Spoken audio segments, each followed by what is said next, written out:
Hello everybody, welcome back to the channel, I guess. Also, welcome to It's Humid the Day.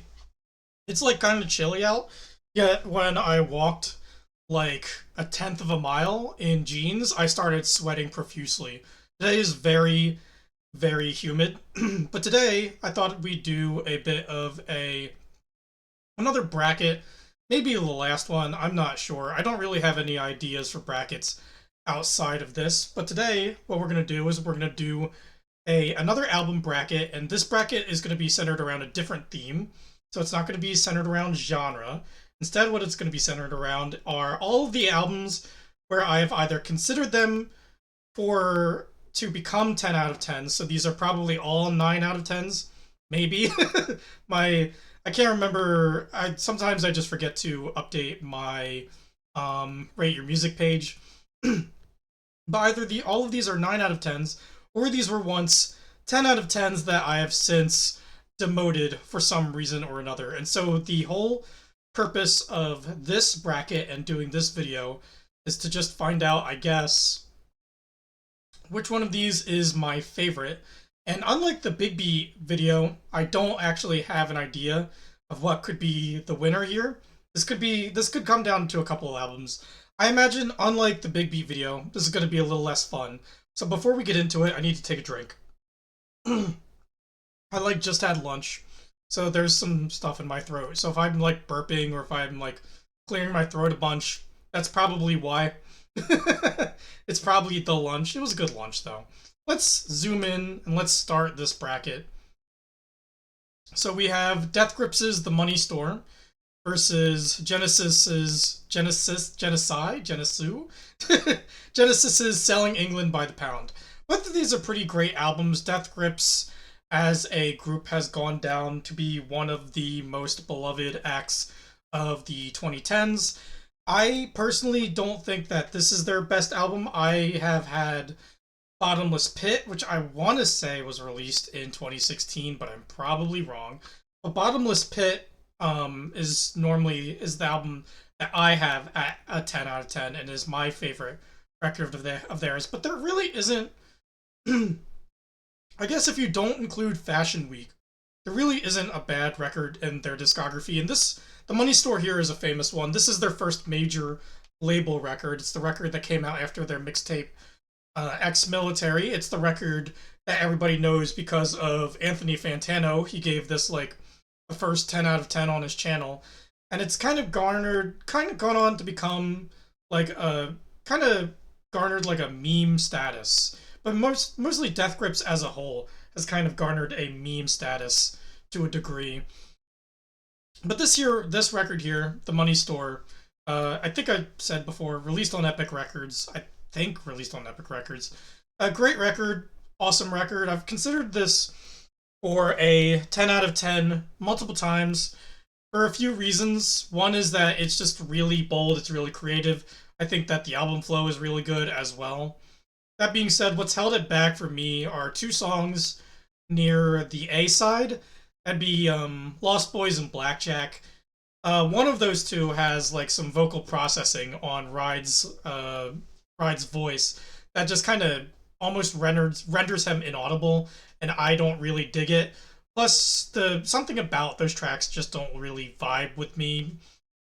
So there's that, and then there's Selling England by the Pound, which this is probably Genesis's most well-known record. It is a progressive rock record that is, I believe, and I don't know that much about the history and the commentary around this record, but I believe it is it's like a commentary, I think, on Thatcherite politics and Thatcherite era societal politics in general. It's a little bit of a conscious record, a little bit of a commentary record as well. Love the riffs on this record, love the performances on the record. Flow's pretty great too. I think, if not the first time, it's one of the first times that Phil Collins actually lends his voice to a major way, because Phil Collins does lead vocals on More Fool Me on this record. And then, of course, Phil Collins would go on and become one of pop's most well known and well sold artists of all time. So, in terms of these two records, and in terms of what I like most, or what I like more in the current moment, because that's going to be a lot of things, because I think a lot of these records are really good. And so it's going to come down to what I'm feeling at the current moment rather than anything really objective here. I think if I had to pick a record that I would want to listen to right this second, I would personally go Selling England by the Pound, which might anger some people. I know, again, Death Grips is the more recent group, and the Money Store is very, very, very well regarded, and I regard it very well as well. But I think in terms of just like album flow, in terms of commentary, in terms of just like there's not many weak points on this record. I would say that the only weak point on England by the Pound would probably be its last track, which I'm trying to remember the name of, but it's escaping me. But that one's like it's pretty okay. It's got like a couple puns that make me roll my eyes a little bit, but at the same time, I do appreciate the tinge of silliness at the end of the record as well. So that's what I'm gonna go with. Next, we're gonna go with Swans' Filth versus the Lisa the Painful soundtrack by Whitley Too Diddley, aka Austin Jorgensen. So first, I guess we'll just talk about Lisa real quick because I've talked about Lisa before on this channel. If you haven't seen it, I've done like a whole video on it. I actually haven't seen that video in a long while. I don't like listening to myself all that much. But the soundtrack is really good, and this is the soundtrack here. I actually had as a 10 at one point and then demoted it.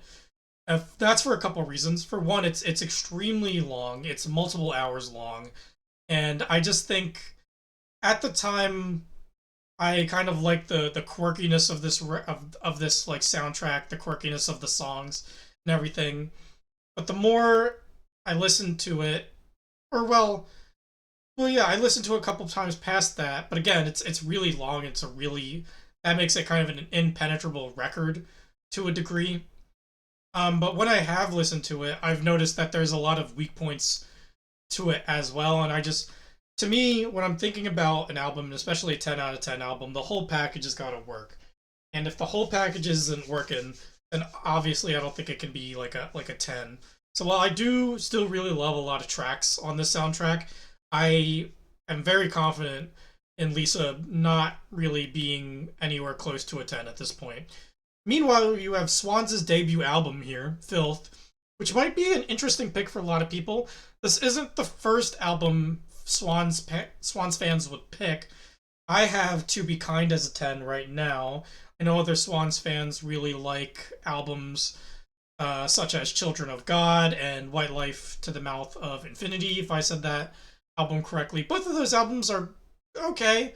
Oh, also Soundtracks for the Blind. How could you forget that one? Those albums are okay, and I really like them. But there's something about Filth that I actually really appreciate. And bear in mind, Filth was released kind of within the no wave movement of New York, which the no wave as a genre was a very primalistic form of like rock and roll and punk, very very industrial, very heavy, very guttural, and again animalistic is kind of the key word here to describe the genre, as some tracks could even just like not feature vocals. Excuse me. Here's that burping. Not even feature vocals, but like animalistic grunts and things like that. That's not what Swans is. That's not what Filth is. Filth has lyrics, and I believe, if I've gotten my music history right, which I'm probably not, I believe Filth came at the very tail end of that no wave movement, and Swans themselves would kind of very quickly move away from it once you get to like their third and fourth records, where they start implementing more kind of goth rock tones into their work. But this is pretty singular, and I love the flow to it. There's not a weak track on it, in my opinion. I love like the very sweaty, hot sound that Filth has, and a very aggressive tone to it. Plus, unlike a record like say Cop, which succeeds this record. That would be the record that Swans would release after Filth. Cop is also really good, but it's also like not a fun time. Cop is a dreadful experience, and I love it for that. But it also makes it kind of a mood record. Meanwhile, Filth here, on the other hand, just extremely catchy. There's a lot of tracks on here that are just so extremely catchy and just gets into your head and are just kind of earworms. So I think when I'm thinking of these two albums, I think the clear winner for me would be Filth here. Filth is just such a fun time. Next, we have two pretty big heavyweights here. We have The Dreaming by Kate Bush, and we have Black on Both Sides by Mos Def. Dreaming, one of Kate Bush's, I don't even know if you could call it like one of the most beloved albums. It's beloved by those who beloved it. There seems to be some controversy around liking or not liking this album. There's some people that really love this album and see it as really bold and creative and awesome. That's like people like me. And then there's other people that look at this record and see it as way too quirky, way too out there, way too artsy, not really up to snuff of what Kate would release after this record, which would be Hounds of Love, which is one of the greatest progressive pop albums of all time.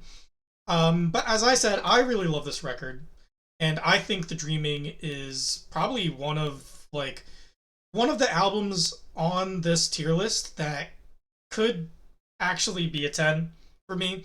There's so many tracks on this record that I really like. The flow to it's really well done as well.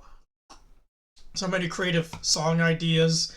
Just a fun album overall for me. And I think a lot of that can be said for Mos Def's Black on Both Sides as well. Super creative hip hop record released, I think I want to say in 1999 at the tail end of the 90s.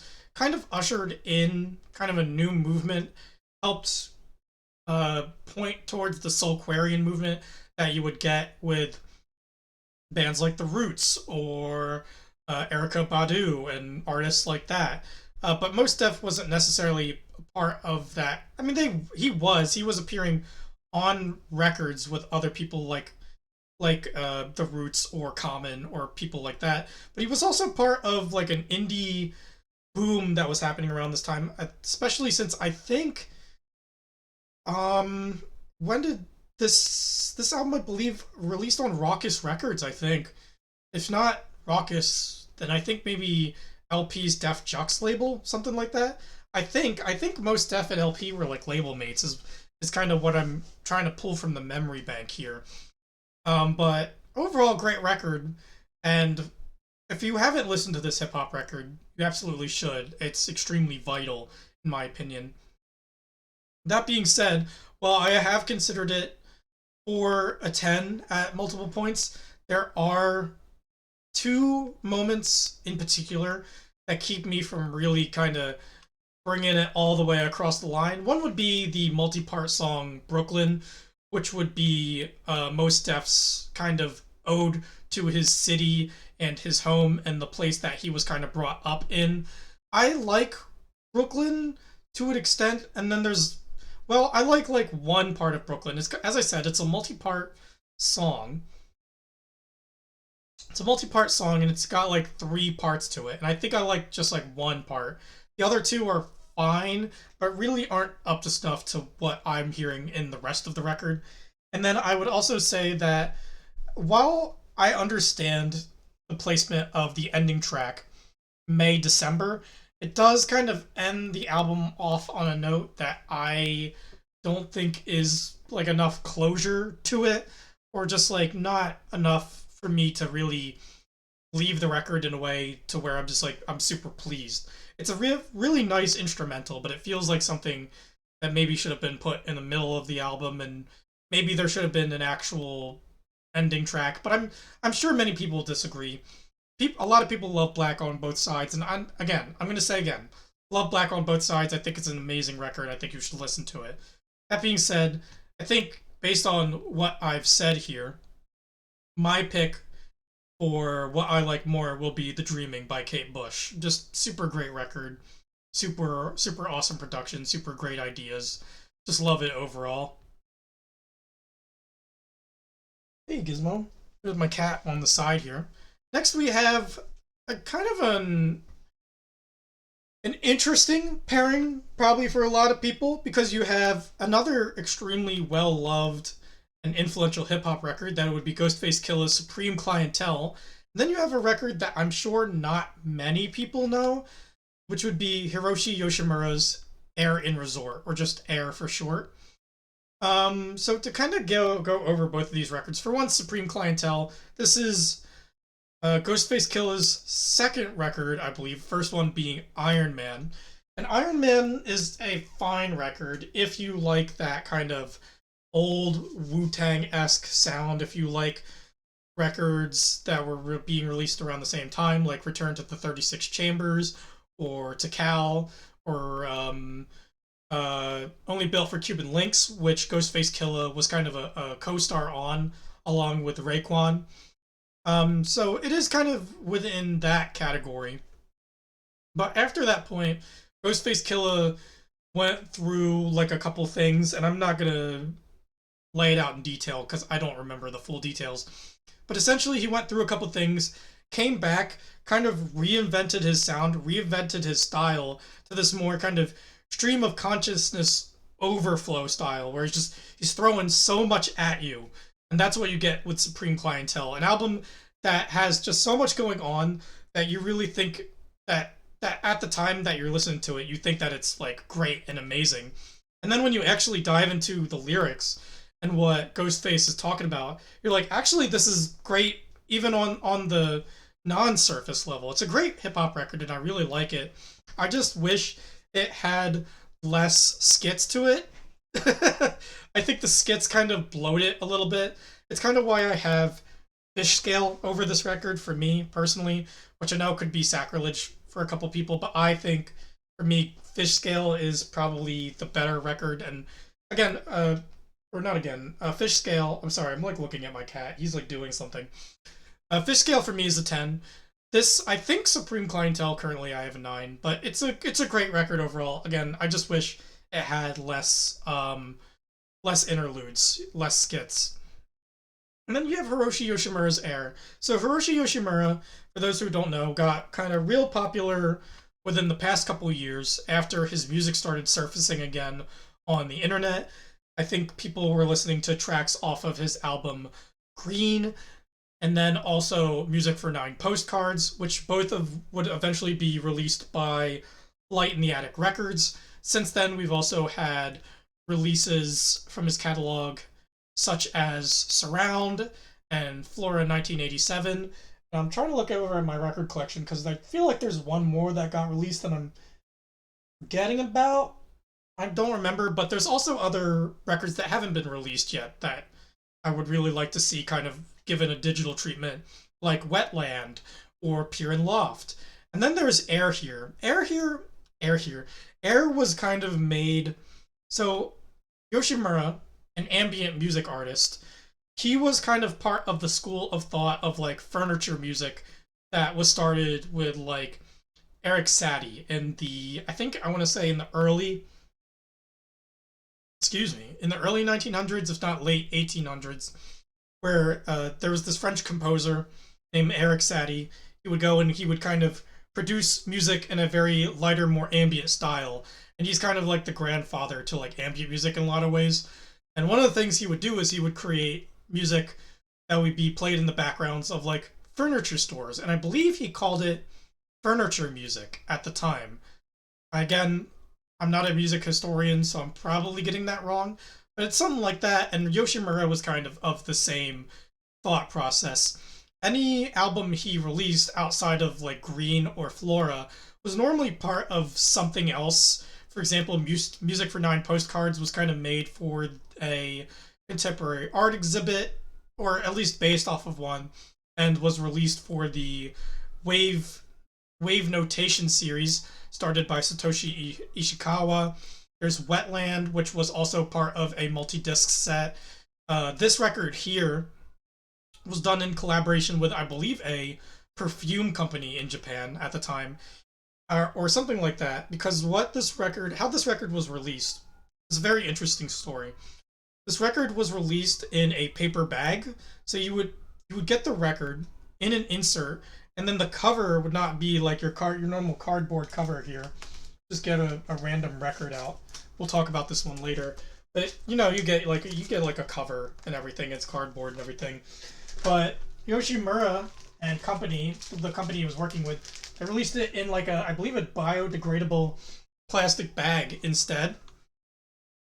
And that was kind of the gimmick at the time. And I think they sprayed the perfume onto the record so that the record smelled like the perfume, and it was supposed to be like a promotional thing.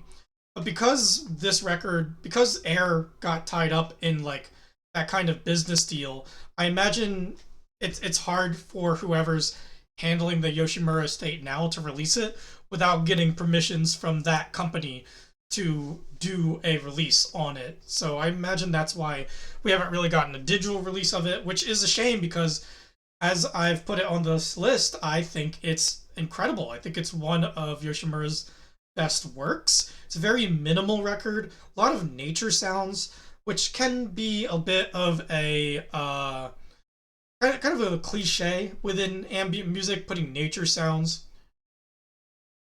into the music, especially once ambient music started kind of getting more into uh I'm thinking of a term here. Steve Roach is often also kind of associated with this movement. I forget what it's called. I'll put it on the screen, but it was kind of associated with that movement as well.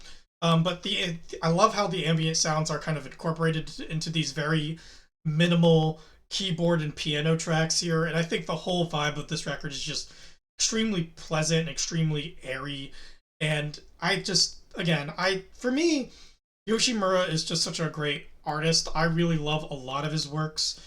I have both music from Nine Postcards and Green at a 10, and honestly, there's a couple albums from his catalog that could be very close to a 10, and this has definitely been one of them over the years. So in terms of whether I would pick personally between Air or Supreme Clientele, personally for me, I would go Air. I enjoy it more. I find it really pleasant. I find it to be very versatile. I also just don't think it has bloat like Supreme Clientele does. So that's where I kind of land on this pairing here. And then I told you we talk about that album. We were talking about Two Mellows, Memories of Tokyo Toe, and De La Soul's 3 Feet High and Rising. So Two Mellows, Memories of Tokyo Toe. This is a fan-made project done by producer, composer, Two Mellow. He's on Bandcamp. This was kind of made, this album, Memories of Tokyo Toe, was made as kind of a love letter to Jet Set Radio in a lot of ways. This is also an album that I had at a 10 once upon a time. But if you guys watched my Big Beat video, you know that I really love Jet Set Radio. I think it's great. So I think at the time when this dropped and I listened to it, I was like, wow, this is so great. This is some of the best stuff I ever heard, and I gave it like a 10, and it was at a 10 on my Rate Your Music page for a while. But then as I kind of listened to it more, the more the kind of the novelty of it wore off, and the more I also just kind of got into more music because I got into Memories of Tokyo Toe very early in kind of like my music listening journey. So I think as I listened to more music and I kind of understood more about my tastes and what kind of qualities you could find out there, I kind of demoted this record. And while I don't hate it, because I re-listened to every record on this tier list, I don't think I mentioned that earlier on in the video. But I don't hate it, especially on re-listen. There's a lot of fun tracks to it. There's also a lot of tracks here where I don't think you could see me giving this a 10 now in this day and age. Meanwhile, you have De La Soul's 3 Feet High and Rising, which is another record that I found out very early on in my music listening journey. Excuse me, we're going to talk about Gorillaz a little bit later. But of course, I grew up with a lot of other people listening to Feel Good Inc. Thank you. So Feel Good Inc. was the track that I'm thinking of, and it featured um, Trugoy or David, and I'm gonna get his last name wrong, David Jollicure on the track. That's who does vocals, and he's part of De La Soul.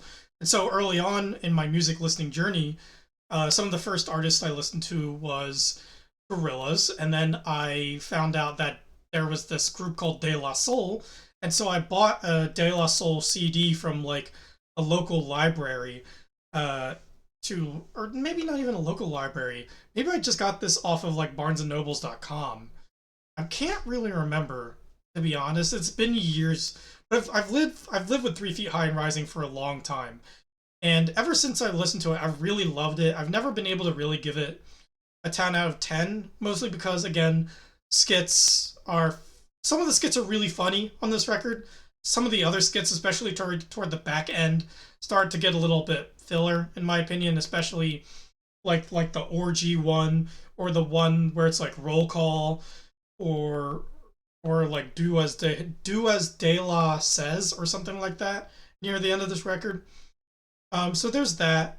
But overall, still really big fan of 3 Feet High and Rising, and I agree with a lot of other people that it is like one of the most important hip hop records of its time, and I agree that it's great. So I'm gonna say, out of these two records, 3 Feet High and Rising moves forward. Just amazing hip hop record, legendary hip hop record, influential as well. If you haven't given this a listen, or really De La's whole catalog, because after this they did De La Soul is Dead and Balloon Mind State and Stakes is High. Even the new one, Cabin in the Skies, is great. This is one of, to me, my opinion, based off of what I've listened to, De La Soul is my favorite hip hop group of all time, above Wu Tang, above the Roots, above anybody else, you could say.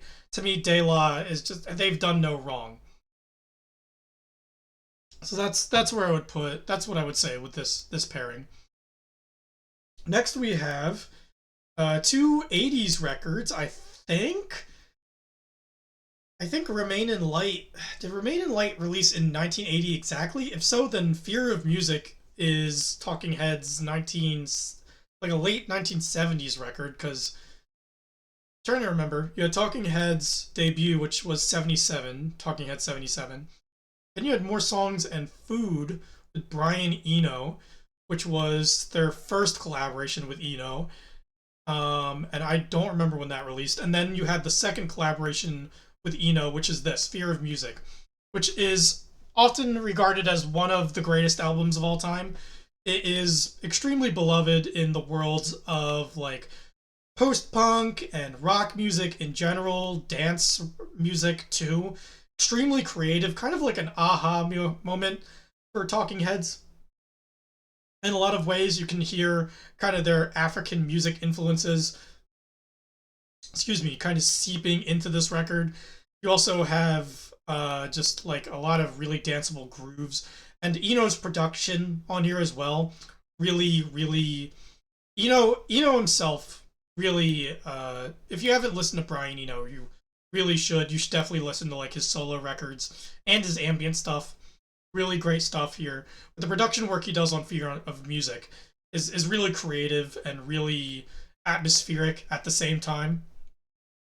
So Fear of Music, why isn't it 10 by me? Well, I would say I feel like I've had a common saying about Fear of Music in my head for a while, which is that on its good days it's a 10 out of 10, but on all of the rest of the, or rather not on its good days, but on the best of days it's a 10 out of 10, and on all other days it's a 9 out of 10. And I think mostly, if there's one track I could say that maybe holds its back, I would say maybe Electric Guitar.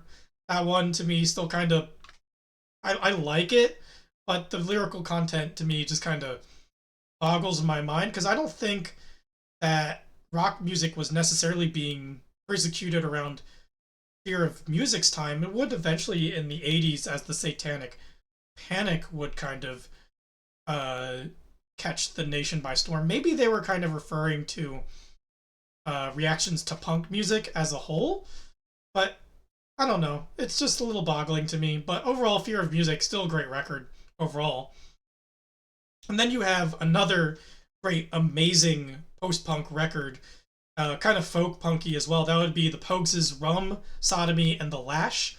This is by a Irish British band, something like that, called the Pogues, led by Shane MacGowan, songwriter led by songwriter Shane MacGowan, as well as Spider Stacy.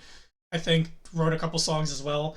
And like Fear of Music, this was also in collaboration, a production collaboration with another famous artist as well. That would be Elvis Costello, who produced this record. Elvis Costello actually met like a future, I think his future wife, Kate Royden, while making this record, which is pretty interesting. But if you haven't gotten yourself acquainted with Rum Sodomy and the Lash, you really should. You really should. It is based off of like a lot of traditional Irish music, but given that kind of that punk energy, that punk spirit, and that punk ferocity to it as well.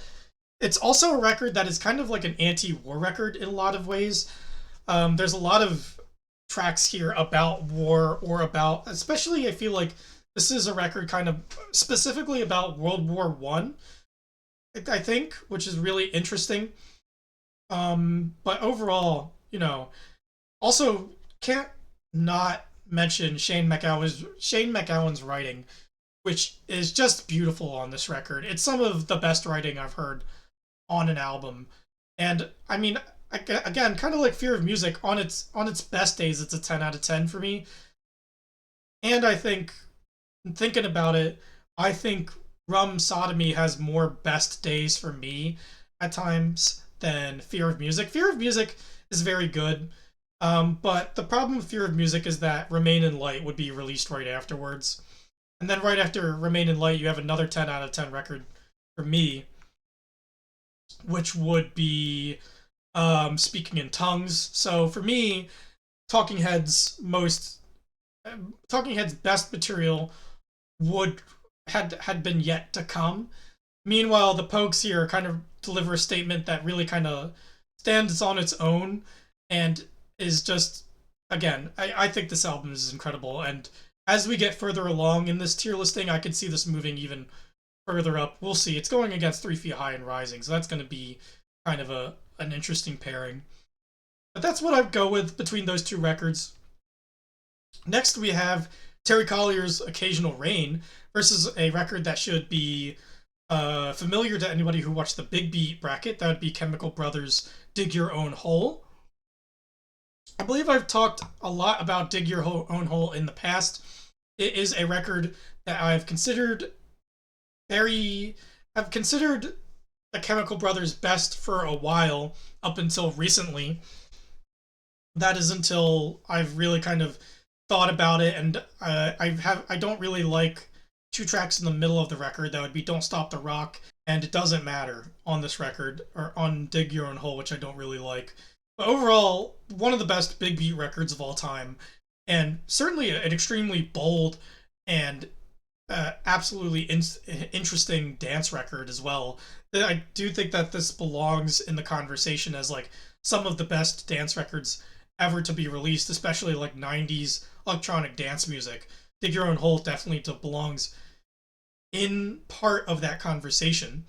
So you have that going against a rather amazing progressive soul album. Terry Collier, for those who don't know, Terry Collier is a kind of a singer-songwriter. Got to start with, I believe, Chess Records, though I'm probably wrong. Chess Records, very important player within just kind of releasing a lot of records, especially, I think, a lot of soul records at the time.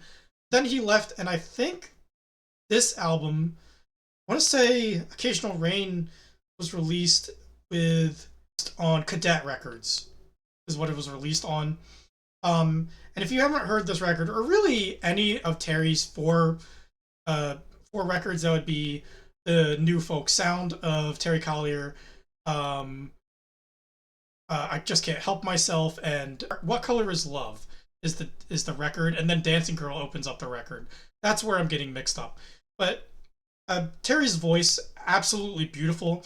I absolutely also love the production on this record. Very nice, very pleasant, but also very present at the same time.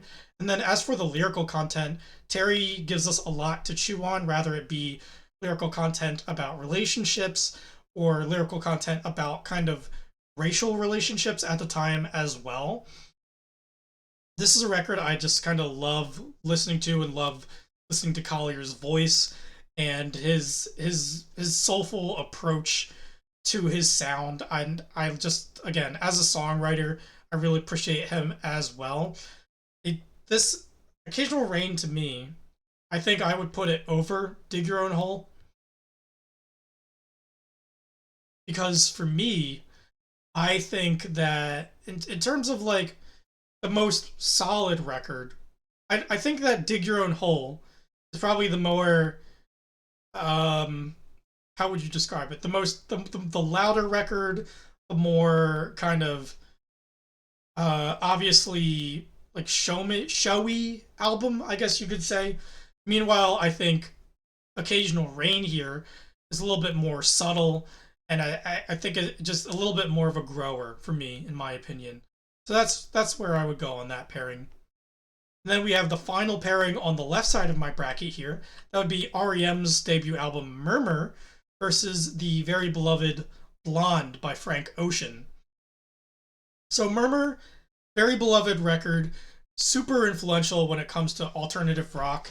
Put REM on the map in terms of what at the time was called college rock, or college radio stations would play it a bunch. Also, just an awesome display of REM's influences, that whether that be like the Velvet Underground or the Feelies as well, kind of went into the influence of this record. But great tracks. I do also like Stipe's very abstract lyricism that kind of pulls from like Greek mythology for some of them, other mythologies as well. I can see that being a low point, or a negative for a lot of people for this record. Some people like their lyrics a little bit more understandable, but I think for its time, I think Murmur does an amazing time. Plus, Stipe's performances are just great here as well. If there's any low point for me for Murmur for this album, I would say the last track, West of the Fields, for me doesn't really click like any of the others. I think it's a fine closer, especially the more I listen to Murmur, the more I kind of get it a little bit more.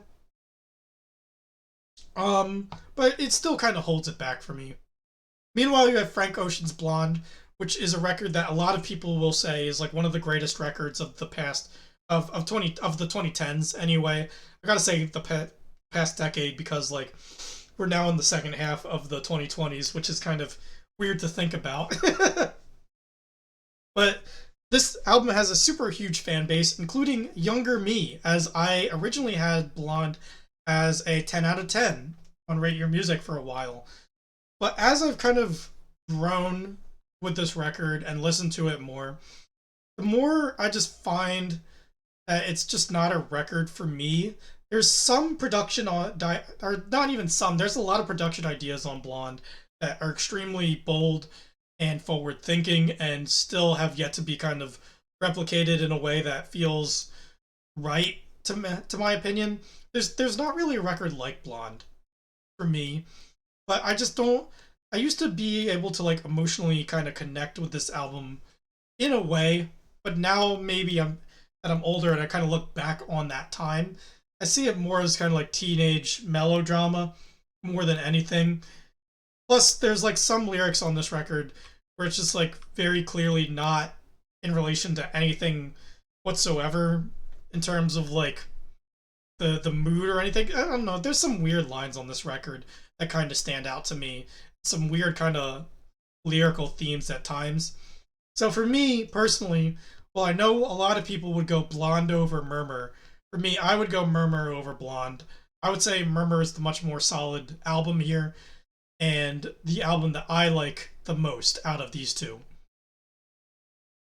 Now that we are done the right side of the bracket, or the left side of the bracket. I'm sorry, I'm a little dyslexic. Not really, just joking. Now let's get to the right side here, and we have two very interesting records. We have the Beach Boys Love You versus the Falls Imperial Wax Solvent.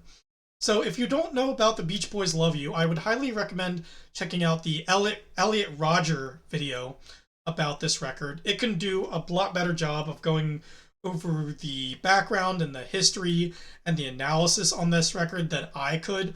So I'm going to skip over a lot of that and say that for a later era Beach Boys record, because I believe this released in the 70s, I think this is an incredible record. I think that the album flow is great. I think that the lyrical content, even thinking on what kind of fueled it and kind of the emotional state of Brian Wilson, who had wrote this music, even kind of thinking about that, I still do really like the lyrical content in its own weird way. It's just like, it's kind of special and quirky in a way that really, really captures me and that makes me really enjoy it.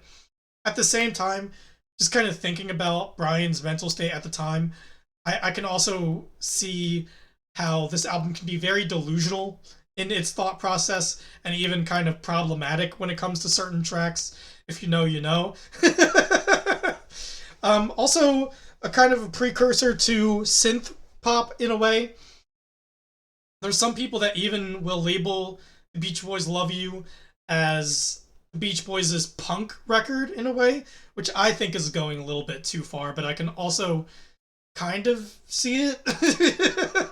It's a very interesting record, and if you haven't listened to it, again, I would highly recommend checking out that Elliot Rodger video and then giving it a try and see how you think about it, given all the context behind it. I really love it, but it's going against another album that I also extremely love. This is The Fall's Imperial Wax Solvent, one of the greatest fall albums of their later period. This is kind of a very interesting album in The Fall's discography, as right before this they had released Post-Reformation TLC, which itself was kind of a response to the band kind of breaking up for the most part outside of Mark and Elena, who were kind of the core of the band. But there was like something that happened, and the band broke up, and so Mark, in his usual Marky Smith, in his usual personality, made post-Reformation TLCs, basically kind of lambasting his old bandmates and saying like, "Oh, look at this American band that I've created. They're so much better than you guys." But then I think he had second thoughts, and he kind of knew that it wasn't up to snuff, because he kind of got rid of a lot of those American bandmates except for like one guy. I want to say that would be David Spur, who I think kind of got carried over. But everybody else kind of got replaced. And you get this lineup here of the Imperial Wax Solvent lineup. And this is the lineup that The Fall would ultimately stick with for pretty much the remainder of their lifespan, outside of Elena, who would eventually divorce Mark. That's kind of what happened there. And so I think their final record doesn't involve her, right? Then I think that's it. But ultimately, if you understand the history of The Fall, and if you don't understand the history of The Fall, again, one of those things where the context is so large that it's probably not worth getting into here, but you could certainly find out about it, and I highly recommend getting into The Fall's discography. They're an amazing rock band, in my opinion, an amazing post-punk band. But in terms of like their long career, them actually having like a solid lineup of musicians is actually really rare, especially for the span of albums that this lineup would end up lasting. I think it's the longest span of albums where they kept like a consistent lineup, which is kind of insane given that that period isn't necessarily even considered The Fall's most classic essential stuff. But I think that just lends more towards the Imperial Wax Solvent being a special record. I think Mark knew it. I think the band members kind of knew it at the time as well, and I personally think it's a special record. It is such an amazing record. It's got such an incredible flow, great tracks to it. The only track that I think is a little weak on it would be Latchkey Kid, but overall I love this kind of sludgy garage rock dirty sound that they've got going here. Plus with Mark E. Smith. Mark E. Smith on this record just turned 50, and he had like years of like phlegm and rot in his voice, and he kind of uses that to make this like kind of monstrous growly performance throughout the whole record that I really enjoy. Also really just enjoy the lyrical content as well. The songwriting in general, just top notch on this record. It's one of my favorite albums, and I think it should move on. Even though I do love you a lot, and it's a special record, and I listen to it a lot. Once I turn on Imperial Wax Solvent, I'm just like I'm there. I'm in the fall mode. This is my record. If there's any person who could maybe be called a number one fan for this record, it might be me. I don't have all of the. I obviously don't have the merch, like all of the merch that might be associated with this record. I have this record and I have like the expanded edition. And I have the vinyl copy, but it'd take me a while to actually find. I'm like looking at it, looking at my vinyl collection now, and it's somewhere in there. But yeah, Imperial Wax Solvent, such an amazing rock record. Love this record to death. Next we have again Hiroshi Yoshimura against another kind of well-loved, well-beloved album and band here. That would be Hiroshi Yoshimura's 1987 versus the Velvet Underground's White Light, White Heat. So for me, if you don't know about the Velvet Underground, it's probably one of the most beloved and influential bands of all time. If you haven't listened to like their debut record or the record that would come after this, their self-titled record is amazing. Loaded's great as well. I would also highly recommend the VU compilation that was kind of recorded around the afterward period of White Light, White Heat, and right before their self-titled record that would come after that. The VU's pretty great. Lou Reed's solo discography is pretty amazing as well. John Cale has done some great work too, and has helped kind of usher in artists that I really like as well.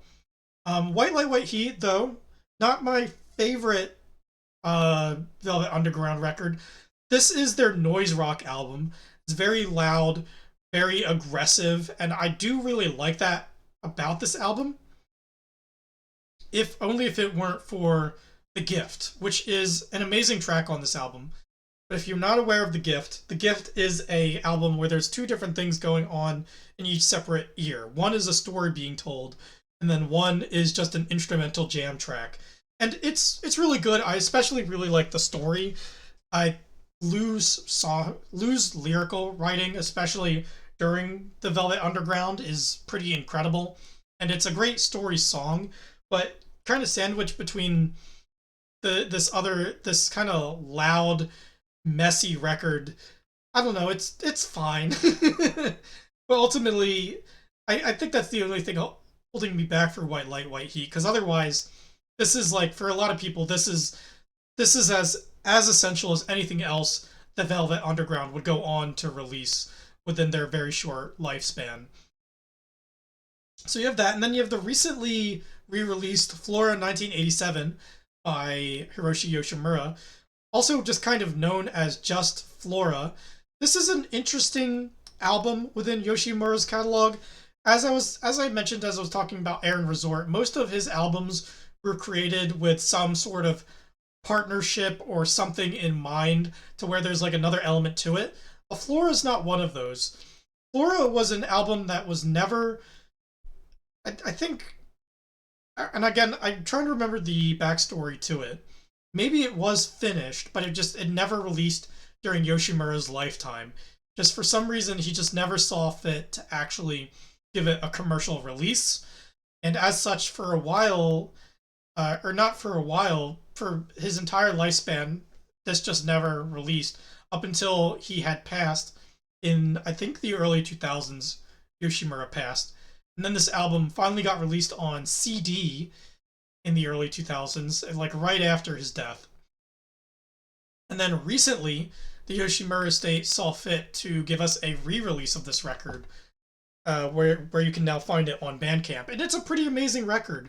It is not as ambient as all of the rest of his stuff, which I find very interesting. It's very kind of piano and keyboard based and more kind of active than a lot of the other classic music that he's known for. And as such, I've given a lot of listens because I just find it really pleasant and really catchy and just really atmospheric as well. It's kind of a long record compared to some of Yoshimura's other projects, because I believe Flora is in like the mid 50-minute range, while most of Yoshimura's other records are normally within like the 30-40 minute range. But it's definitely an album that I could highly recommend. I think Flora is great. I've considered it. I've considered it for a 10 a lot of different times, and I've kind of just held myself back just because I don't know. I feel like sometimes I need to be picky with my 10s, but as I'm kind of growing older, the less picky I feel the need of. Is like who cares what my 10s are? Right? I'm like some guy. I'm not part of the music discourse. I'm almost 30 by this point. So I don't think people would really mind. But we're going to go ahead. I'm going to move Flora up above White Light, White Heat, which again might be sacrilege to people, putting almost anything that is kind of as low key as this above like a Velvet Underground record. I think a lot of people would kind of see it as like a musical faux pas, but not me. I think I love Flora a lot, and the more I listen to it, the more I really love Yoshimura and his style of ambience and his style of music playing and how he kind of incorporates the environmental aspect of listening to music into the music itself. So I honestly highly regard Flora. Next, we have a little bit we have a little bit of a hard choice here. We have Primal Scream's Screamadelica versus Squarepusher's Music is Rotted One Note. So Primal Scream I talked about a lot in the Big Beat video. They're a band that is kind of chameleonic, has dabbled in a lot of different styles. This is their first record after their kind of jangle pop era with their first two records, their debut and Sonic Flower Groove, where there was very kind of indie focused, very jangle pop, kind of that baggy Manchester post neo psychedelia scene. Those two records kind of were. And then Primal Scream would go on to collaborate with, I believe, members of The Orb as well as Andrew Weatherall to make Screamadelica. And ever since this album's release, it has been hailed as probably one of the most important 90s dance records of all time, and for very good reason. It's an extremely great record with a lot of really awesome, interesting ideas to it. It's a very bright, fun album, very catchy, very psychedelic as well. Also kind of dabbles in a lot of different genres, which makes it kind of hard to categorize. Like, people label Screamadelica as like a alternative dance record, which doesn't really mean anything other than just like it's kind of a dance music record, but it's also got more to it than that. It is kind of a transcendent record in a lot of ways. And if I had to give it any criticism whatsoever, I guess like some of the beginning tracks could go on just a little bit too long. I'm specifically talking about the one with the female vocals goes on for a little bit too long, and Slip Inside This House can jam on for a little bit too long as well, even though I love the hell out of the groove of that track. But great dance record overall. It is going against what in my opinion is probably one of the best modern jazz fusion records you could listen to. Squarepusher himself, amazing artist. If you haven't heard records like Big Loda or Hard Normal Daddy or Go Plastic. Squarepusher is an amazing, or typically he's known for an amazing IDM and drill and bass musician, though he has always had this kind of jazzy undertones to a lot of his songs. And after this was released after Hard Normal Daddy, if I remember correctly, which is commonly considered to be Squarepusher's best record, including by yours truly. I have Hard Normal Daddy as a 10 out of 10. This record here is a lot more jazz fusiony. Also, Squarepusher would go on to just use, I think, all of the instrumentals on this record are they're all analog, which is really interesting as well. It's kind of like an IDM musician's take on jazz fusion. I think it's really rad, especially like the atmosphere of this record. It sounds like a jazz fusion record, kind of like In a Silent Way, where this record's kind of like if you took In a Silent Way and kind of left it in a sewer for 10 years and then took it out and played it. I feel like this album would be kind of what it sounds like. It's got those kind of those jazzy songs to it, but in the middle of the record, it's very kind of ambient and dark as well. I think that the flow of this record is really good, and I think that the overall, again, the atmosphere and the vibe of this record is just immaculate. I love the dark, glitchy textures of this record. So we got kind of two records here, to both very different styles, very different ways of going about listening to music here. We could either choose the really fun, sunny, psychedelic record or the really dark, intricate, glitchy, dirty jazz fusion record. And it honestly, for me, could go either way. If I were to choose a record that I would listen to like right now, in this very moment,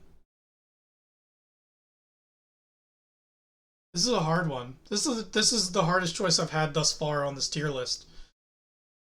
I These are both kind of equal to me, which is bad because you're watching this video and I gotta continue, right? Man, I'm gonna go with my heart of hearts here. And I'm gonna say that I think I prefer the interesting dark textures of music is rotted one note over uh over Screamadelica, which I don't feel great about. I feel like Screamadelica has the bolder songs to it, but music for Rotted One Note might be the better album, if that makes sense. So I think that's what we're gonna go with, and that's what's gonna move forward. Okay, next we have a pairing of two hip hop records. That would be The Cold Vein by Cannibal Ox and Gray Area by Little Sims. Cold Vein, super classic, super beloved, independent hip hop record. This, along with like Black on Both Sides, really helped define independent hip hop and especially underground hip hop for that next decade, the aughts. Especially this one, I know for sure was released on Def Jux. So much so that, yeah, then Black on Both Sides would have been released on Raucous, I think, in that case. Because I believe The Cold Vein was the first record to be released on LP's Def Jux label. And LP does production for this record. He also features a couple of rap verses on this record as well. Honestly, I could probably swap this record out with Fantastic Damage by LP. They're both that and Cold Vein are kind of equal in my opinion. But I ultimately went with Cold Vein because that's the one that I've more frequently considered for maybe a 10 out of 10 at some points. I don't I still don't think that it is. It's a very good record and very exciting. But there's some tracks during it that I think are a little bit weaker than others. And that's what kind of holds it back for me. But if you're looking for an extremely interesting and a very lyrically dense hip hop record, one with amazing production and amazing flow to it, I would highly recommend The Cold Vein if you haven't listened to it. And then there's The Gray Area by Little Sims, which this album for me used to be a 10 out of 10. And I've since demoted it. I think this was just one of those records that for me, I just kind of listened to it super early and wasn't really um, versed in other styles of music, especially other styles of hip hop. I still think that this is a really solid record for Sims. And when I think about it, I think it's a little bit more solid than, say, like, Sometimes I Might Be Introvert, which I know a lot of people really love that record. I really love that record as well. I think Gray Area is a little bit more compact and personal, and I just like the more jazzy instrumental style of Gray Area compared to Sometimes, which is can be a little bit all over the place for me. But yeah, Gray Area not a record today that I would say is like a 10 out of 10 or I really like. So I would put uh The Cold Vein above Gray Area for me. That's where I would kind of go. And then, oh god, can I skip this? I mean, I could, but I'm not going. This one might be a harder pick than the Screamadelica One Note matchup. If you don't know these records, this is Caro Caro Bonito's Time and Place versus Aphex Twin's Selected Ambient Works Volume 2. And what you have here is Time and Place, which is one of the best records of the 2010s, in my opinion. Amazing record, kind of made at a time when Caro Caro Bonito, the trio, were kind of going through some rough times and they were working out feelings, and that kind of comes across on this album. And I've listened to this album so many times that to Time and Place so many times to where like I have such a deep emotional connection to it that it's just to me it's an amazing record and one that really I don't know, man. You have that, and then you have Aphex Twins Selected Ambient Works Volume 2, which also extremely has been extremely close to a 10 out of 10 to me on multiple occasions. Where Aphex Twin, if you don't know, a super well beloved IDM artist, his most famous work would be Selected Ambient Works 85 to 92, which is really good, though not necessarily an ambient album, more of a ambient techno album. Kind of the album that gets credited for starting the IDM movement in a lot of ways.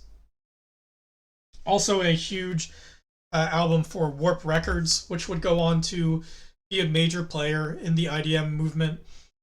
For me personally, I think Selected Ambient Works 2 is his best work. It's a huge record, but again, this is just a record I've listened to so many times. I feel like this is an album, Selected Ambient Works Volume 2 is an album that when you listen to it, kind of expands your mind in a way. It makes thinking a lot more clearer. And I just love the very dark, abstract textures that Aphex Twin brings to this record. It's such a great time listening to it. And I don't know which album I like more. I feel like I'm not having fun right now. uh I mean, if I were to pick an album to where like I could listen to it in a very reasonable time frame and I can expect to like finish it, you could go with like Time and Place. But like I feel like Selected Ambient Works when it's on, it really is kind of like boosting and enhancing your life. Both of these records, honestly, both of these records, very different records in approach and in style, but both extremely emotionally. They're both emotionally very present for me, and so I'm gonna go with my gut on this one. I think maybe I might like Selected Ambient Works Volume 2 just a little bit more. Maybe just because of that abstract quality to it. Like, don't get me wrong, Time and Place, I'll listen to it any day of the week. Uh, I'm gonna pick Selected Ambient Works Volume 2. We're not gonna look at this matching any longer. We're gonna move on. We're gonna move the fuck on before we have a crisis here where we're just stuck in this video forever. Next, we have Primal Scream's Vanishing Point versus The Roots' Things Fall Apart. So we have another record here that used to be a 10 out of 10, Primal Scream's Vanishing Point, which is a decent record. This record came right out. This record for Primal Scream came right after If You Don't Give Up, Give In, or something like that. That's the record I was talking about last video, as like the neon Confederate flag as a cover. And this was kind of a return to form for Primal Scream in a lot of ways, and a point towards what they would do with the record that would be released right after this, which would be Exterminator, which I've talked about. And when I listened to it at the time, I was blown away by it. That's only because I hadn't listened to the albums that had directly inspired this, like Stone Roses' self-titled record or Can's Tago Mago, even like Motorhead I hadn't really listened to before this record. I now listening to this record, I appreciate its production, I appreciate its soundscape, I appreciate where it kind of sits in Primal Scream's discography, but I do not feel as strongly as I once did about this record. There can definitely be some awkward moments around it, in my opinion. Meanwhile, you have Things Fall Apart by The Roots, probably the best Soulquarian album that I can think of. I know a lot of people might disagree and say something from like Erykah Badu, which like Baduism or something like that, or like Common's like Water for Chocolate. But for me, this is an amazing hip hop record. The Roots really kind of take hip hop and bring it into their own style in a way that even to this day still holds up and is extremely kind of, it's psychedelic, it's very textural. Black Thought's lyrical approach is just awesome. It's kind of abstract but also very kind of prescient at the same time. I also really like, and this does get into why this album isn't a 10 for me. I do really like the poem at the end of this track titled, or at the end of this album called Return to Innocence Lost by, I want to say her name is Ursula Rucker, but I think that's incorrect. It's probably wrong. The poem is great. I just think it's kind of a downer given the rest of the record. The rest of the record's very, Things Fall Apart is kind of braggadocious and fun and super creative. Meanwhile, Return to Innocence Lost is something that needs to be listened to by everyone, but it's just kind of, I don't know, I just feel like as an ending to this record, it just doesn't fit. It feels like such a tone shift to a point where it's kind of jarring for me. That being said, when I look at these two records, I would say personally, I keep merging things down instead of duplicating, I would say Things Fall Apart kind of goes over Vanishing Point for me. Just an amazing hip hop record overall. Incredible hip hop record. And how many more matchups do we have? We have two more left. We have an album that is really beloved by many, Gorillaz' Demon Days, versus an album that is really loved by me specifically, which would be Yellow's Pocket Universe. So, Gorillaz, probably extremely beloved band. They even released a album this year. I almost called it Cracker Island. That's not the album that they released this year. They released The Mountain this year. Cracker Island was the album they released before The Mountain. But Demon Days is probably Gorillaz' most well-known record. It's the one that features Feel Good Inc., which is the big hit off this record. There's a bunch of other tracks off this record that people really enjoy. And last year, I think it had a big anniversary. I want to say the 20th anniversary, because I think this album came out in 2005, which would mean that last year would have been its 20th anniversary. And during that anniversary, you had a lot of people come out and say, like, this is a 10 out of 10 record. This is amazing. It's one of the best records of all time. as I said early on in my music listening uh, journey, Gorillaz was one of the earliest artists that I had gotten into. First, I had gotten their self-titled record, and then this. And I still really like this record, though it does have a little bit of the dig your own hole syndrome, where the two ends of the records are great, and then the middle kind of lags for me a little bit, especially El Manana and Every Planet We Reach is Dead off this record.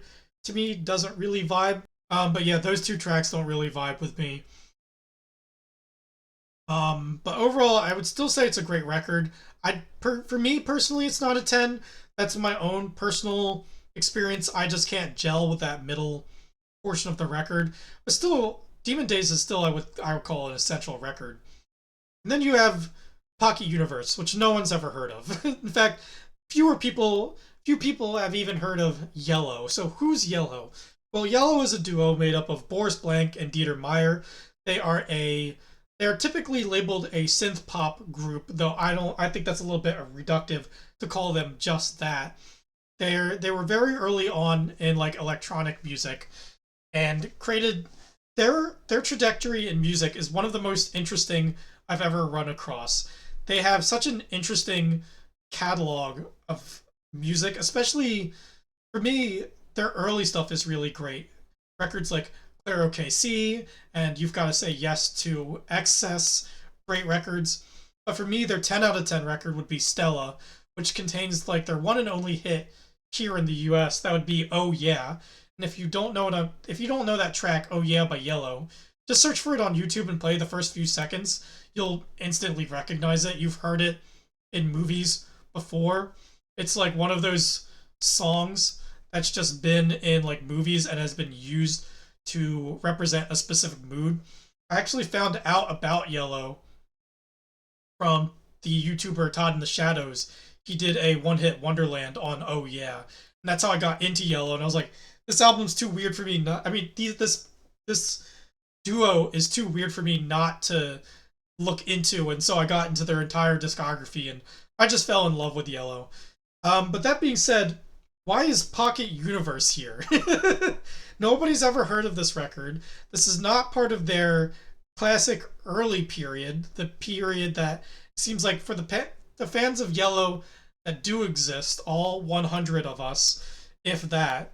For the fans of Yellow who do exist, why this one? Why not one of the earlier ones? For me personally, I think this record kicks fucking ass. This Pocket Universe is such a me record. It's a progressive electronic record, as well as you can kind of you could put it under like the tribal house category as well in terms of genre. It is a record kind of about the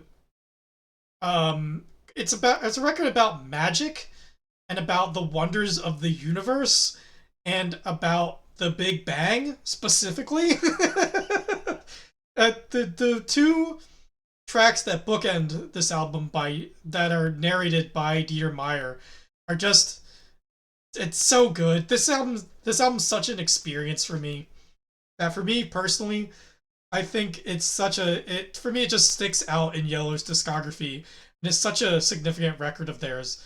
Not only that, but this record came at a time where for me in Yellow's discography before this point, there was a lot of records that were very weak in my opinion. But this was kind of their comeback record because they would release this, and then right after this they would release Motion Picture, which is another awesome Yellow record that I would highly recommend. And then from there they would release like Toy as well, which is another record I really like from them. So this kind of represents to me like a reinvention and a third leg of their career that I really enjoy. And so going with the theme of pissing a lot of music fans off, I'm gonna put Pocket Universe over Demon Days.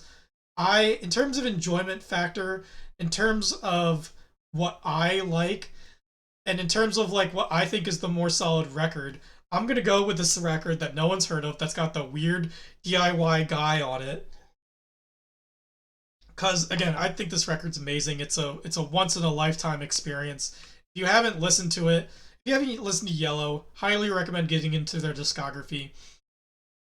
And I think this is an amazing record overall.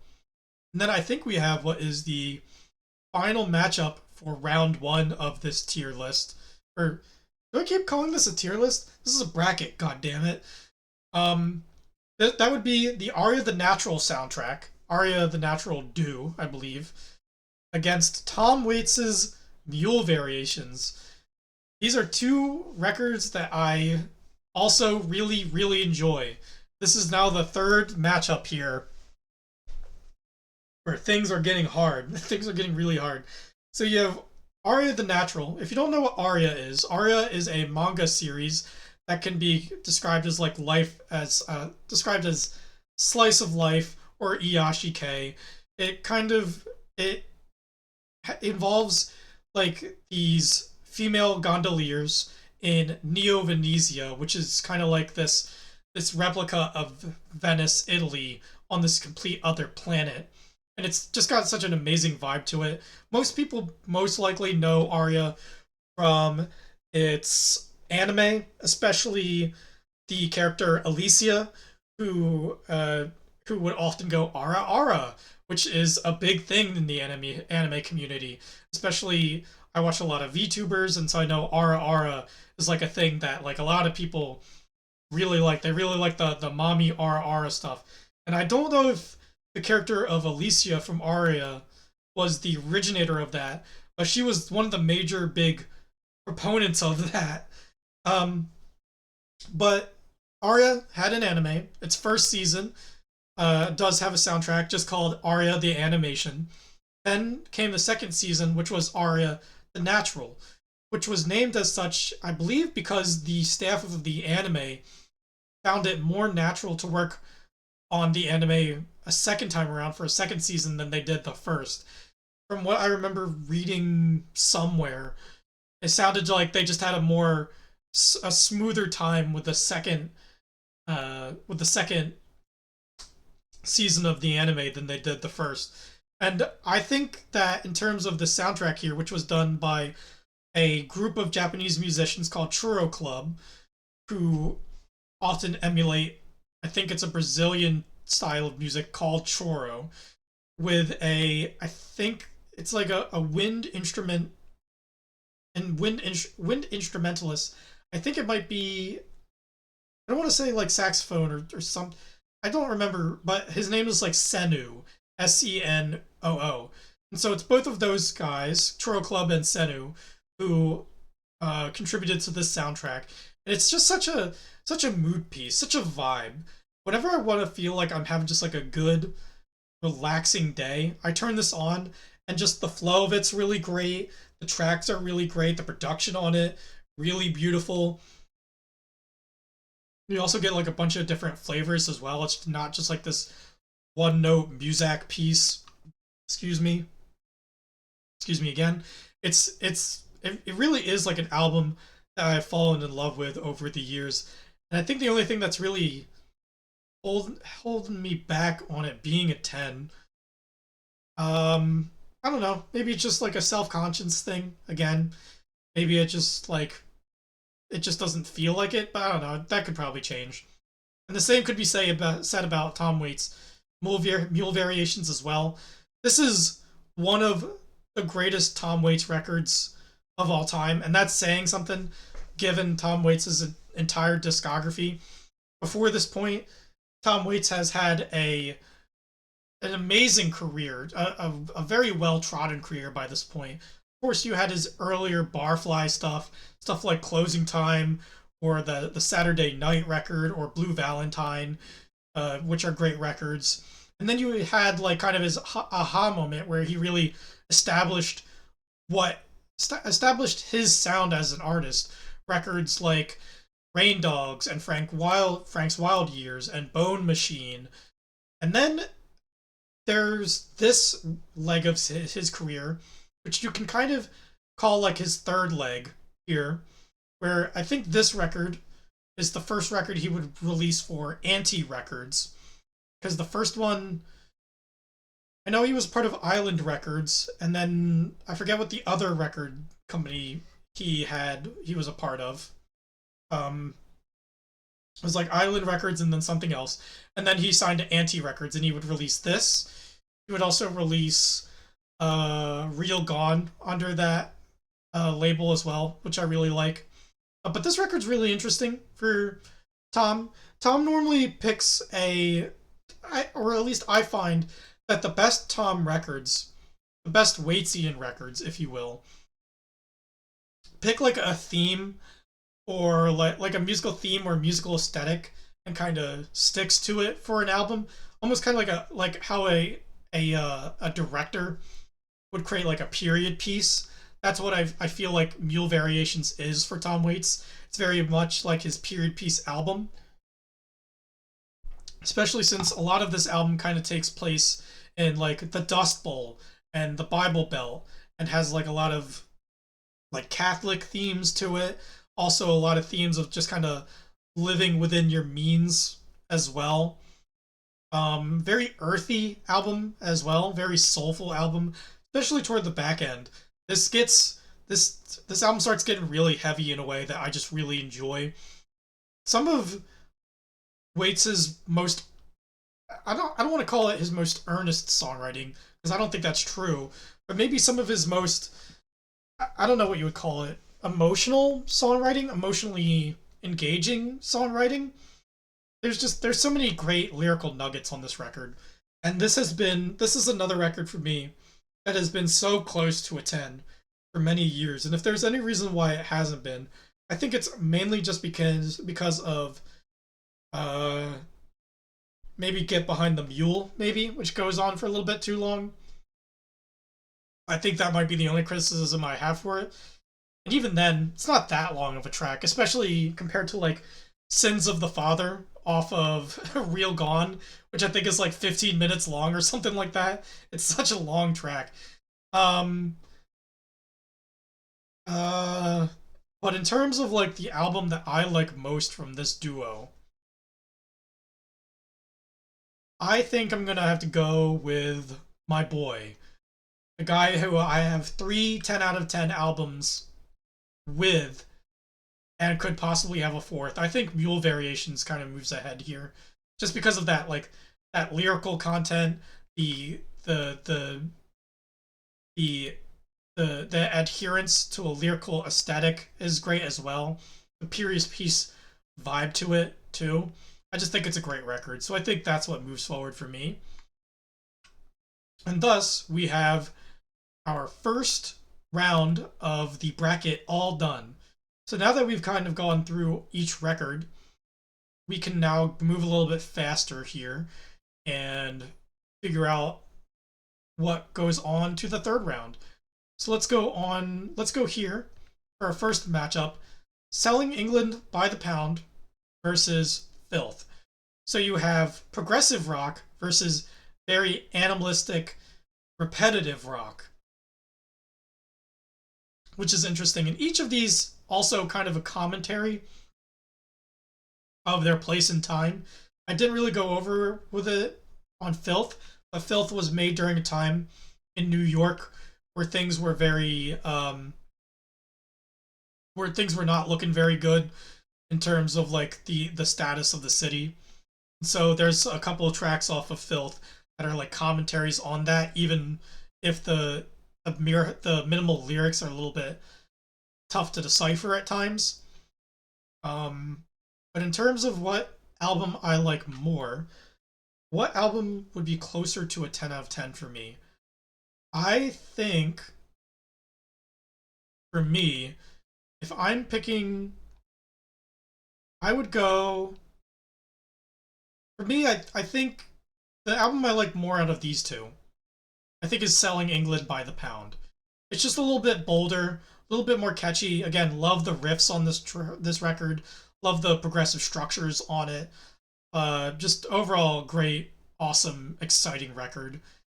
Here we've got the Dreaming by Kate Bush versus Hiroshi Yoshimura's Air. For me, this is an easy choice. There's not much to choose here. I would go Dreaming personally. While I do really like Air, and do highly regard it within Yoshimura's catalog. I just think The Dreaming is a lot more bold, a lot more forward thinking, and just a lot more creative, and just something that I've listened to again and again, and have come back to it, or have come out of it just feeling extremely satisfied in a way. So that's where I would go there. Next, we have 3 Feet High and Rising versus Rum, Sodomy, and The Lash.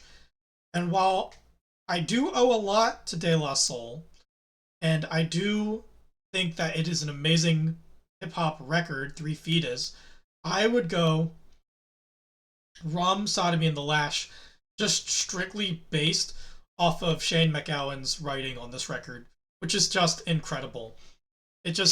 From front to back, it's some of the best punk and rock that you could ever listen to. So that's what I would do for that matchup. Next, we have Terry Collier's Occasional Rain versus REM's Murmur.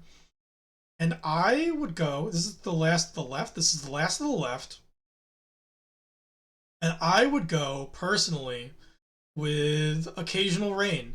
While I do really like REM as a group, and I do like that record, I think in terms of like what I enjoy more, I think I enjoy Terry Collier's more soulful, progressive direction on this record, and the vibes that he kind of offers on Occasional Rain. So that's what I would go with there. Next, we have The Fall's Imperial Wax Solvent versus Hiroshi Yoshimura's Flora. And again, unfortunately, Yoshimura, I think, loses kind of easily here. While I really like Flora and I really like Yoshimura's style, I would say that for me, Imperial Wax Solvent, it has just gone such a long way for me over the years that to me it is a favorite within my heart. It is a record that I just deeply enjoy, just so much. Next we have Squarepusher's Music is Rotted One Note versus Cannibal Ox's The Cold Vein. This is a little bit of a hard one. Got the dark, glitchy jazz fusion record versus one of the more important independent hip hop releases ever. And I think I'm going to go with the record that's probably a little bit more immediate and a little bit more accessible and a little bit more exciting and lyrically dense, even though I guess comparing lyrics here would be would be a little silly, given that music is rotted one note doesn't have lyrics. But still, I would go Cold Vein. It's a more exciting record, and it's a lot more of a fun record for me. And then we have Selected Ambient Works 2 versus Things Fall Apart, Aphex Twin versus The Roots. And I think this is an easy choice for me. While I do really like The Roots, and I love that record, I think it's one of the best hip hop records for me. I think Selected Ambient Works Volume 2 is so good that it can't not move on for me, personally. It's such a great record. It's gone such a long way. And then finally, I would say, again, in my heart of hearts, Pocket Universe is such an amazing record and such a fun time. There is no possible way in hell that I could ever put it over Mule Variations. There's not a day in the world where that would happen. So I would say Mule Variations wins that matchup hands down.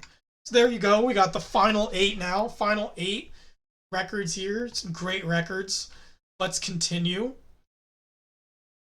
First, of course, we got Selling England by the Pound versus The Dreaming.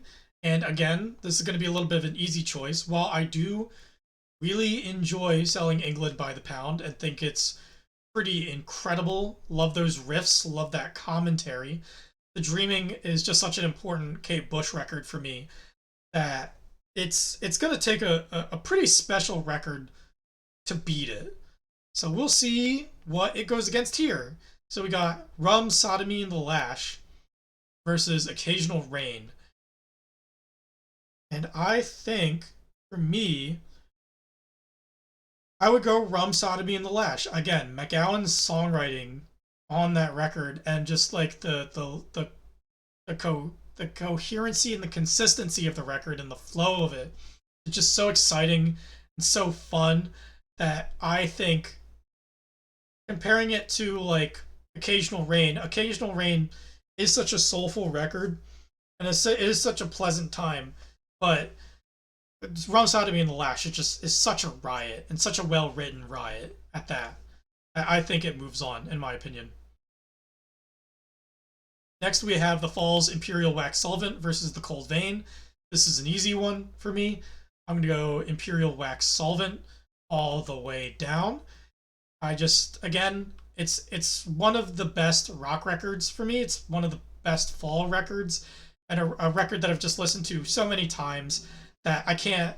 I've just got such an emotional love for it that for me it moves forward. And then we have a toughie. We have Aphex Twins Selected Ambient Works, Volume 2, versus Tom Waits Mule Variations. This is gonna be as hard as Saw versus Time and Place. Because we have two records that I've just listened to a whole bunch of times that are so close to being a 10 out of 10 for me. I'm gonna say, just based off of what I said with Mule Variations, how maybe Get Behind the Mule is the only track might go on a little bit too long. Well, Saw is a very long record. It is extremely long. It is, I think, almost multiple hours long, if not multiple hours long. It is well worth the investment to it, and well worth what it like does to you and your mind, and the vibes and the atmosphere that it brings. I think it goes forth personally. So now we have our final four. I'm going to zoom into them as much as I can here. We have our next two matchups here. First, Kate Bush's The Dreaming versus the Pogues' Rum, Sodomy, and Lash. And that's a hard one. They're both 80s records. They're both, I think, mid 80s records, in fact. At least I think so.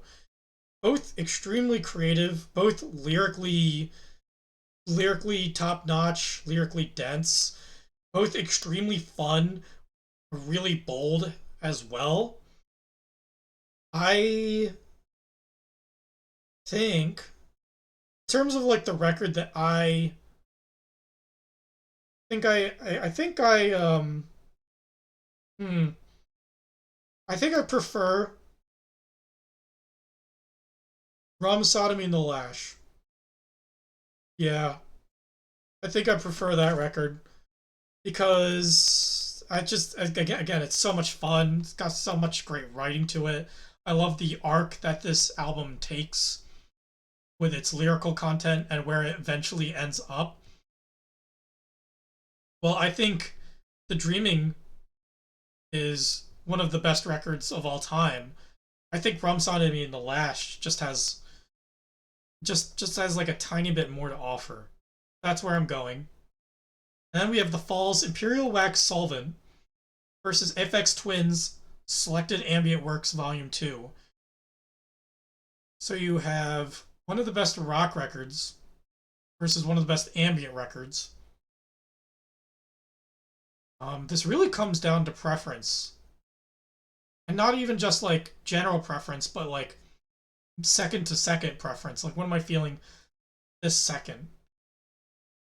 I feel like, man, this is a hard one. These are both like really high on the 9 out of 10 scale. Both could very easily cross into a 10 threshold at some point. I'm going to go with, though, because again, I said with Imperial Wax Solvent, if there's one part of the album that really needs to be hurdled for me, it would be Latchkey Kid. And I just don't think there's a track like that on Saw 2. So I think, in my heart of hearts, I think I have to go with Selected Ambient Works Volume 2. I think that just makes the most sense. And so now we have the final two albums here, which, unlike the Big Beat bracket, I did not really expect these two albums to be the final two. But looking at these, yeah, these make a lot of sense. Both of these are really close to 10 out of 10. Most of these are really transcendent experiences. They're both different. As I said, Rum Sodomy and the Lash, very raucous, very loud, very well written. Has just so many great lyrical moments to it, so many great tunes to it. Meanwhile, again, Selected Ambient Works, an album where the ambient music actively makes your thinking better, actively expands the mind. And so you could put you can use a lot of different ways to maybe pick the winner here. For example, if I were just thinking about playability, I think Rum would move forward because it's the shorter record. It's the more manageable record. Saw is multiple hours long. That being said, you don't necessarily have to listen to Saw all the way through. In fact, I don't even think that's how Aphex Twin initially designed the record, because all of the tracks on Selected Ambient Works Volume 2 are unlisted. They do not have titles. Rather, not unlisted. They don't have titles, so they're all untitled. They're all just like, each track is labeled like number 1, or number 2, or number 3. So you could play this album in chunks, you could play this album on shuffle, and you could probably still get a similar experience out of it. Meanwhile, the Pogues works better as an album. Maybe that's the one that should win this bracket. But that doesn't sound right to me. I don't know.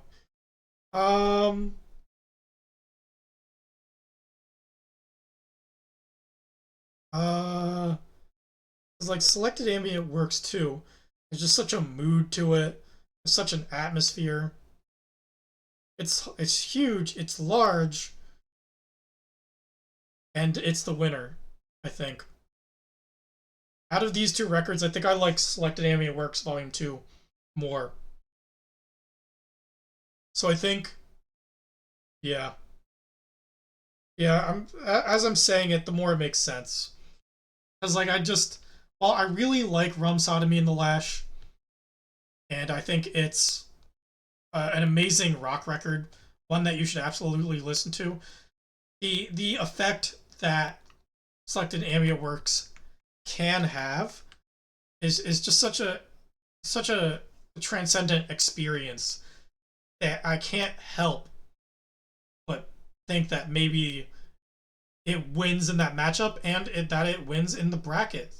So I think out of all of these records here, which I would recommend all of these to a degree, except for maybe the only two records here that I think I've truly kind of grown out of are Primal Scream's Vanishing Point and Too Mellow's Memories of Tokyo To. Oh, and Lisa and the Painful soundtrack. Lisa the Painful soundtrack is just really long. It's got some good stuff in it, but it's not as great as I once thought it was. Other than those three albums, every other album here is pretty great and something I would highly recommend. But in terms of like the one album that is closer to being a 10 out of 10 record as opposed to all these other ones would probably be Selected Ambient Works. And I think that's where we're going to end it. I think that has been another album bracket.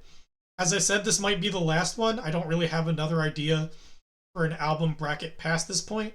Plus, I'm sure after this, the whole bracket idea is just going to get old anyway. So there you go. That is the almost a 10 out of 10 album bracket. Thank you everybody for watching. I hope you enjoyed. If you like my content, you can like, comment, or subscribe. And with that out of the way, I hope you have a great day.